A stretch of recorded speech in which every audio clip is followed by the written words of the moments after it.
This is Fresh Tracks Weekly. Although it hasn't been very weekly, we've only had so much capacity during hunting season, but we're back at it now for the winter. This week, Randy and I are kicking off a series about public land transfer, about how the same old ideas of selling and transferring public lands are popping back up.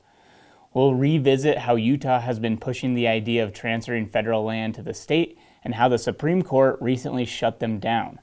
The Supreme Court refusing to hear the case was certainly a win for public land hunters, but the idea and this movement are not going away anytime soon. So, Randy is going to break down the idea of land transfer topic by topic over the next few weeks. But before we get to that, a quick update on how our season went, and it was a good one.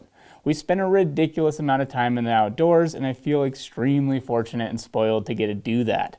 We went to the Northwest Territories, Alaska, Montana, Arizona, Wyoming, and Nevada. We got to document and film some super interesting people and tell some amazing stories. We also got to go on some hunts that we did not film, which honestly is pretty good for my soul. It was an incredible year making new friends and hanging out with old friends. But for now, we're back in the office for the winter, so hopefully we'll have a little more time for compiling some relevant news each week in addition to our deeper dive discussions. Legislatures across the country are now in session, and there are plenty of good things that could benefit hunters and public land users, and there are a lot of bad bills that are coming that can make things worse for us. In Montana, a hot-button bill that immediately raised eyebrows was one to prohibit Montana Fish, Wildlife, and Parks Commission from closing down rut hunting of mule deer within the state. The bill was introduced to the House Fish, Wildlife, and Parks Committee, which is comprised of members of the Montana Legislature who in theory should be well versed in how the state game agency operates. Hunters were actually mixed in testimonies on this bill, with some proponents citing the long tradition of being able to hunt with their families over Thanksgiving and wanting to keep the option open to hunt mule deer during this time period, while opponents cited the need for better management of mule deer in the state, how the mule deer numbers are very depressed, and how the legislature should stay out of wildlife management decisions. I think the most telling part of this hearing was the incompetence of our legislatures when it comes to wildlife issues, and just how Fish, Wildlife, and Parks operate. They were asking elementary questions, and it is clear that many of them don't know the process for how hunting regulations are set. Regardless of where you stand on this particular issue, the moral of the story, to me anyways, was that legislatures should not be making these types of wildlife management decisions. They simply do not have the background nor knowledge to do so. For right now, this bill is still in committee, so we'll keep an eye on it and see how it goes. Another bill just got drafted in Montana that's going after conservation easements. It would prohibit perpetual conservation easements and would make it so easements could only be in effect for between 15 and 40 years. This is just the beginning of the Montana legislature. There are a lot more bills coming, and we'll keep you updated as we see them. In Wyoming, a bipartisan bill was filed that would make corner crossing legal within the entire state. Last year, hunters and public land users closely watched a court case between 4 hunters and a wealthy landowner that resulted in the determination that the hunters did not civil trespass when they used a stepladder to cross from one piece of public land to another.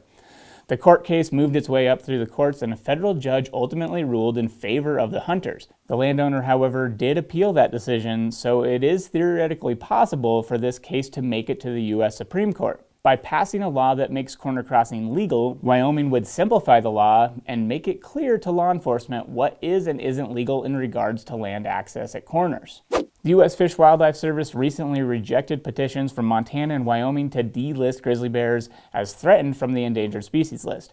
Grizzlies have recolonized many areas in a big way, and within certain zones, populations are quite dense. However, they occupy a fraction of what their historic range was, and the strongholds of bears exist in relatively isolated areas in northwestern United States.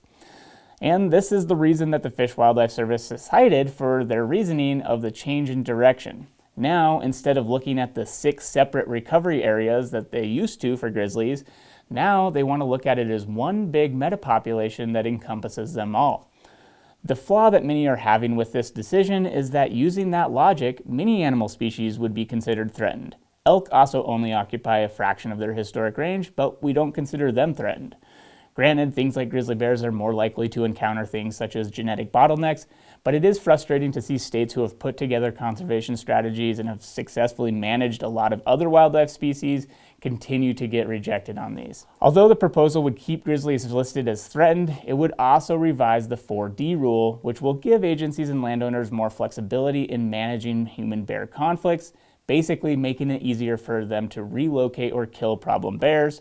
Public comments will be open from January 15th to March 17th, 2025, with the final rule expected by January 2026. But also with the incoming Trump presidency, we're likely to see some major changes within the Fish and Wildlife Service.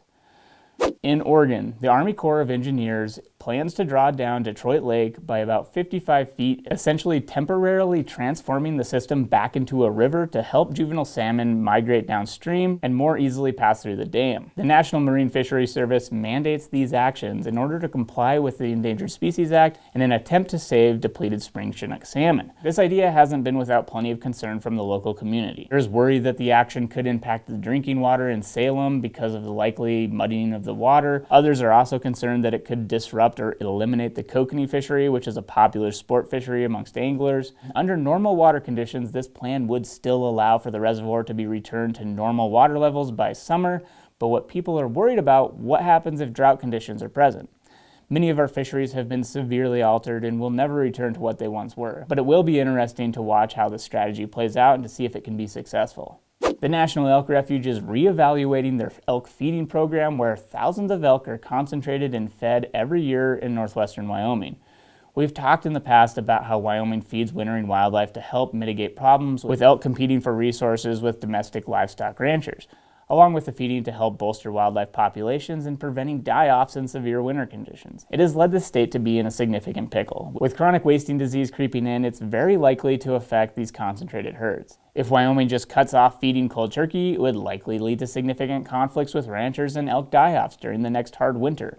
Many people are advocating to keep feeding status quo and just see if CWD actually has as bad of an outcome as some are predicting. Others are advocating for a phase-out of feeding, slowly weaning off the elk of the supplemental feed. But in part of reevaluating the feeding program at the Elk Refuge, the USGS examined 5 predictive models that might provide insight to determine management actions over the next 20 years and how they could affect the current 11,000 elk. The first of these models is to go status quo. To continue feeding, in this model, they predict that CWD prevalence would average 35% and the herd would decline to 5,200 animals. The second scenario is the cold turkey option, to just stop feeding. In this model, they predicted CWD rates would still raise to 24%, but the herd would only decrease to 6,700 animals, albeit at a much more rapid pace. The third scenario is to increase hunter harvest and then stop feeding. They predict that by using heavy hunting to drive down the population to 5,000 animals before stopping feeding, CWD prevalence would hit 27%, and then the animals would stabilize around 6,000. The fourth scenario is to reduce feeding slowly, weaning them off, and this prediction resulted in CWD prevalence at 26% with 6,100 animals. And in the fifth scenario, the plan would be to continue to feed until CWD prevalence hits 3% on the refuge. At that point, stop feeding. In this scenario, they predict CWD to hit 23% and 6,900 animals. So regardless of what action is taken, they are predicting that the herd will be reduced from 11,000 to a best case scenario of 6,900.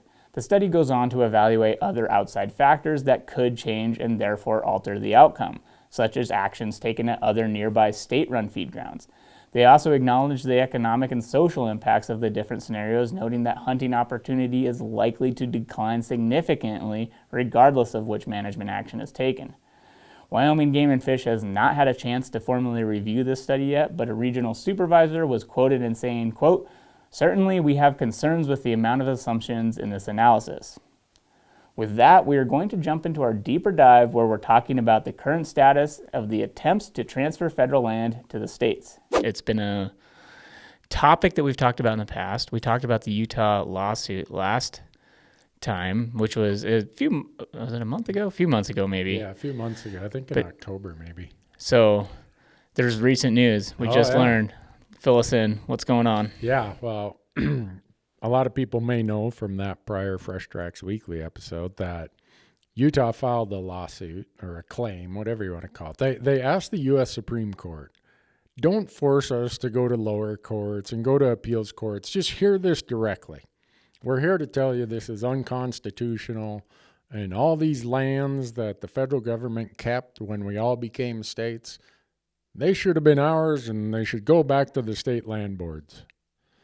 Well, this morning, Utah got a resounding, get out of here. We're not going to grant you any special treatment. So the U.S. Supreme Court declined to even listen to their case. Which is good news for us as public land hunters and, the things that we like to advocate for. But it also doesn't mean that this idea is going away. No. So that's why we're still here to talk about it. Right. Yeah. In fact, if anything, now the danger is people say, oh, the Utah case got dismissed, problem solved. No. This is the first of many steps. Utah's legislature appropriated $14 million for a marketing campaign around this. And how many other states signed on, too? It was a significant amount, yeah, right? I think 12 or 13 other states. Right. So there is some, significant muscle behind this in terms of other states hopping on board. And some of those states didn't really have any federal public land that they were going to have to give up, but they signed on anyway. And so, it's interesting. So my idea on this is people may think this is going away, but it's not. It's been going on. I've been involved in this for over 40 years. And it starts out as in the 80s, let's just sell the federal lands. Well, that turned out to be a bad idea. Some people got unelected over that idea. Yeah, that was, if you Google it, the Sagebrush Rebellion. Yeah. Right? And so they said, boy, we got to come up with a better marketing scheme. And then they came up with the ideas of, well, let's give control, let's give management authority to the states. Let's this, let's that. And then about 10 or 15 years ago, they came up with the idea, let's transfer them and get them in the hands of state land boards, which, as we're going to talk about in this series, is way different than your wildlife agency. The idea that they have is, let's have someone else sell them. We don't really care because this is strictly an ideological thing. If you go back to when Thomas Jefferson fleeced Napoleon for the Louisiana Purchase, ever since then, there have been people wanting to get their hands on these federal lands. And they got their hands on 3/4 of them. The railroad grants, the homesteaders, the mining companies, the timber companies. If you go read the history, there's a lot of people who succeeded in the 1800s getting their hands on this land. It just, when you have a huge accumulation of undistributed wealth like that, there's some people who just aren't going to give up. Right. And some just have an ideological slant that they don't think there should be such a thing as public lands. But the fact that we do have these vast tracts of public land that I enjoy and you enjoy, and I imagine most of the listeners that are listening or watching this right now also enjoy. Yeah. It's just crazy that we have vast tracts that we can go out and do not everything, but a lot of things on. You can hunt, fish, recreate, camp, ski, bike, on a ton of these lands, and it's this crazy. It's like what I get most excited about in my life is just being able to go out and use these lands. Right. Then the fact that you don't have to be ultra wealthy to do it. You don't have to own the property. In a sense, we do own the property. We as Americans own these lands, and we can go out and do it. So that's what, in the position we're in now, it's just a uniquely American thing to have these lands, to be able to go out and use them. It's pretty crazy when you could look at it in comparison to pretty much any other country with the exception of Canada, probably. Right. I mean, sure, there's, types of public ownership in other countries, but what we have is pretty crazy, pretty vast, pretty unique. So I get fired up and kind of, it's disappointing to see people wanting to get rid of them. Right. But as you stated earlier, it's not just there. Now it's not quote unquote getting rid of them.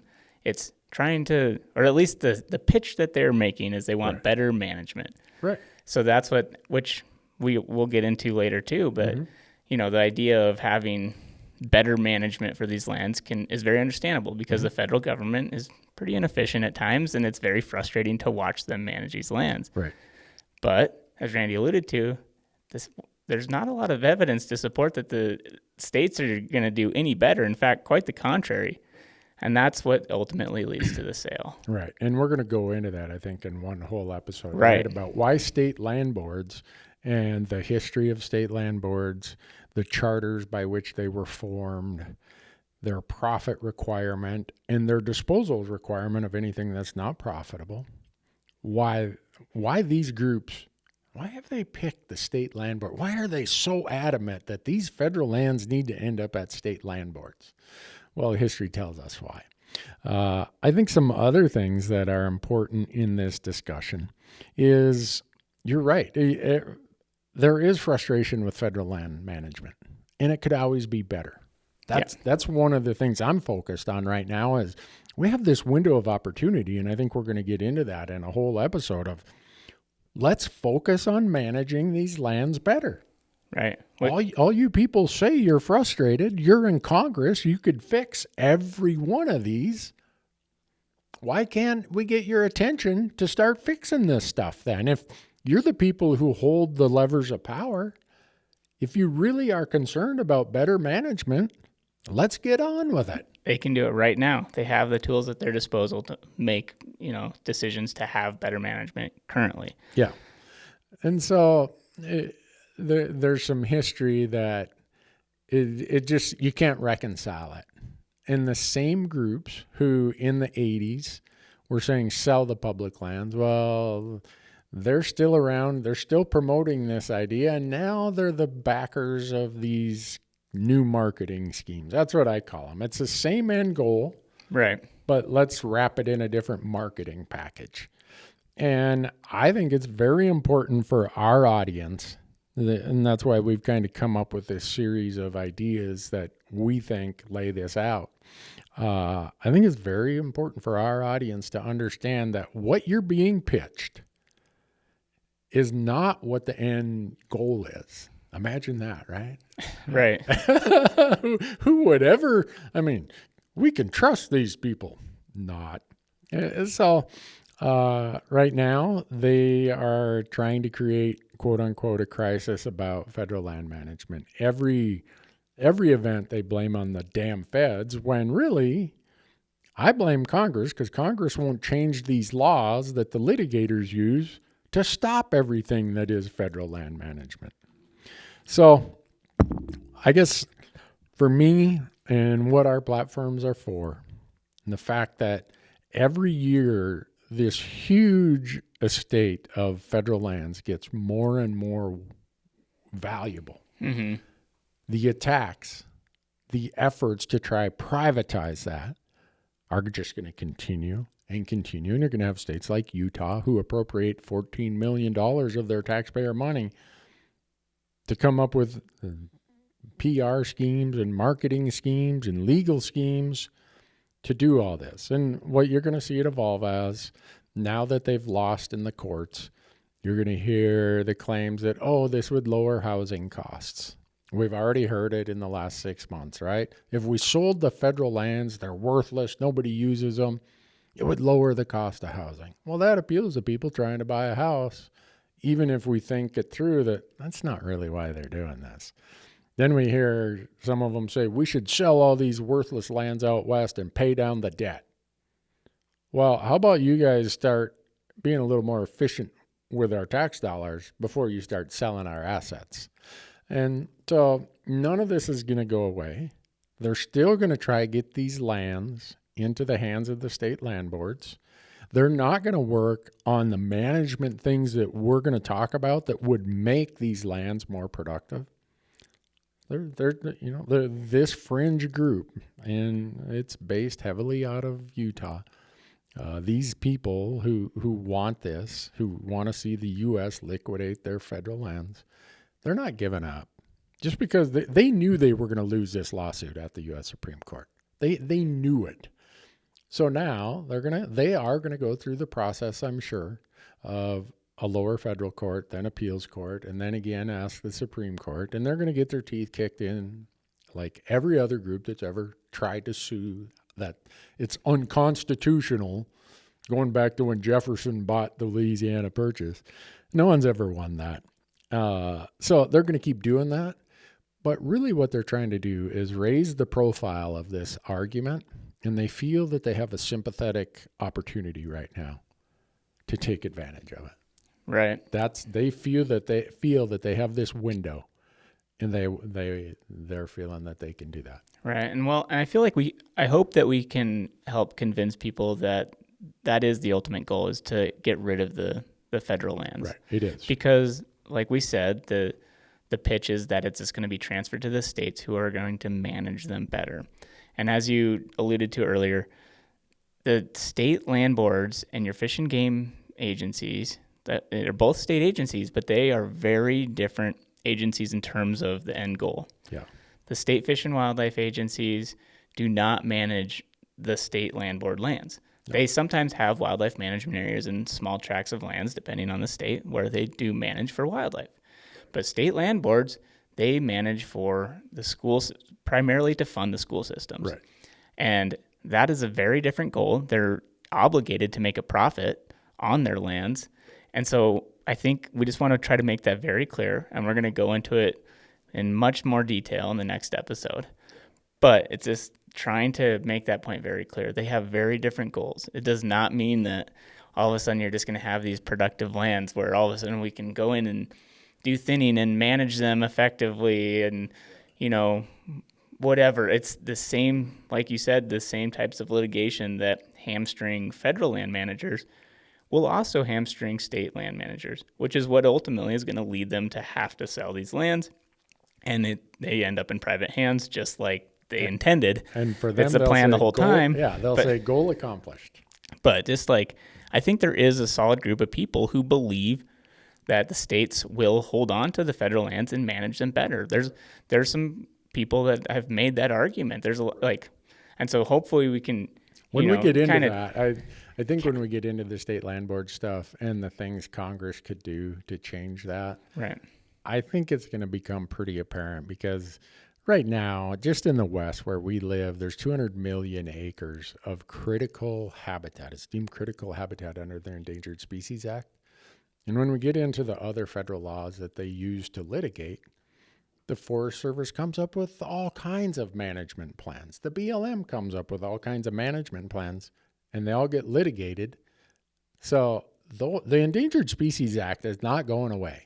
Mm-hmm. And anyone who thinks that a state land board is exempt from the Endangered Species Act, I have news for you.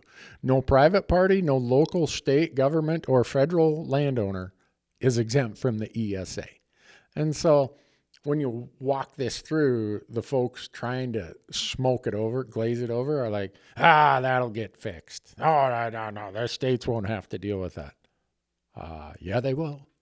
They'll be litigated, and they don't have the expertise in this litigation. They don't have a U.S. Treasury that prints money to fight litigation. So those lands are going to become of no value. I mean, they won't be able to do the management prescriptions they say they will. Right. They'll be unprofitable, and they'll have to sell them. So, anyhow, I think it's going to be a good series, Marcus. Yeah. We're going to have 5 episodes total is the plan, I believe. I wrote a bunch of stuff down. I didn't know if I wrote enough for that. Well, yeah, you're the one planning this all out. So Randy's been educating me on all of this, and it's very interesting. And like we said, that the fact that it's the Supreme Court refused to hear it is good news, but it's not over. It's coming back, and it's probably coming back sooner than we think. They're going to, like you said, they're going to appeal. They're going to figure out ways to keep this idea alive. It's not going away. So yeah. Their consultants that they hired they're already well past what we heard today. Their consultants knew they were going to get denied by the Supreme Court, but for them, it's like, all right, we've raised the issue again. Let's go to Part B, C, D, E, and let's get this plan going. And the plan is, let's privatize these federal lands.